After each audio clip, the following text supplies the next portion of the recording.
Hello, Diocese of Maine. First of all, happy St. Patrick's Day. If I could, I'd invite you all over for corned beef, so maybe next year. In my message to you posted online last Saturday, I referred to Jeremiah's words in the book of Lamentations. He felt as if the world around him was crumbling, and yet he proclaimed the truth that God's mercies are new every morning. Our world has changed dramatically, almost overnight. Some of us are asking, how shall we live? We shall preach Jesus Christ crucified and risen because that's who we are and that's what we do.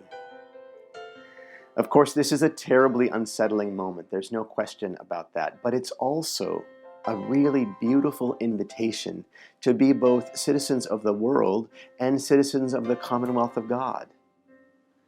And although those two things are not always recognizably compatible, today it's crystal clear. For us to care for the world, to slow the spread of this virus, we must act in new and uncharted ways. This is a moment to be a follower of Christ, to care for our neighbor, to step up if we are healthy, and to rest if we are vulnerable. Our responsibility now as the church is to the common good. And it's rooted in Jesus' great commandment to love God and to love our neighbor.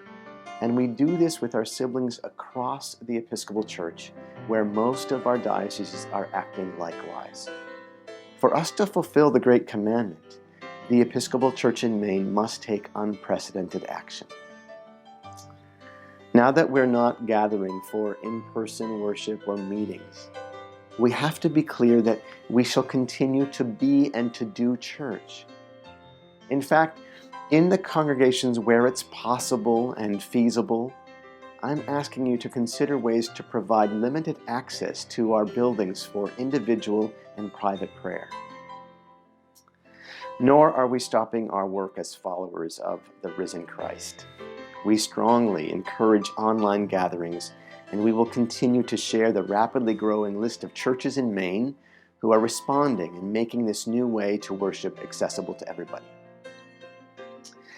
Our ministries, especially in pastoral care and outreach, are in much need, and they have to continue. We are working on resources and recommendations to be shared soon on how you can best respond safely during this outbreak, especially to our friends who are in 12-step programs and those whose daily bread comes from pantries and meal programs. This evening, about 100 clergy and lay leaders in our diocese will gather online for prayer and conversation in a town hall.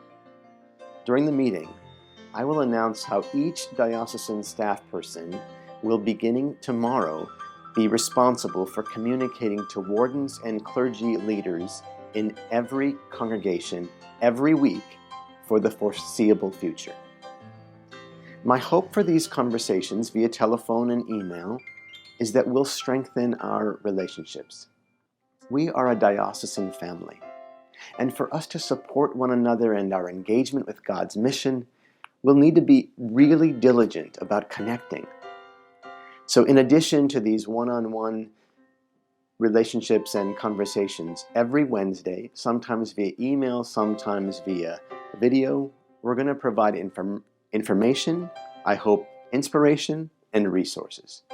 Later this week, Dr. Suzanne Roberts, a doctor and a priest associate at the cathedral, is going to speak to you about the medical and epidemiological facts about this virus.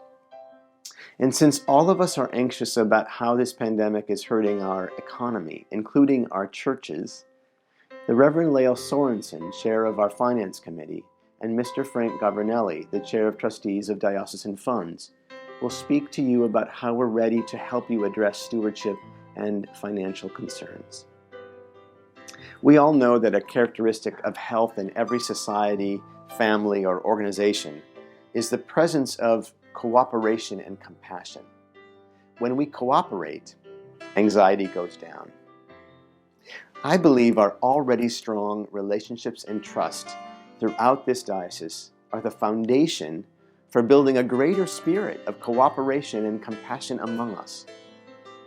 And I want to do everything possible to help us get to the Feast of the Ascension or Pentecost, maybe before then, to taste and see the truth of Jesus' commandment for us to bear fruit that will last.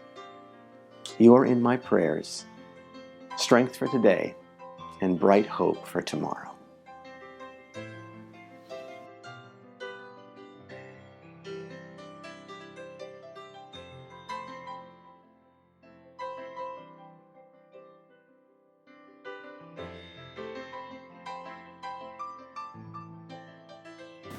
Good to see you're dressed for the occasion, Bishop. Happy St. Patrick's Day. Happy St. Patrick's Day, Mark.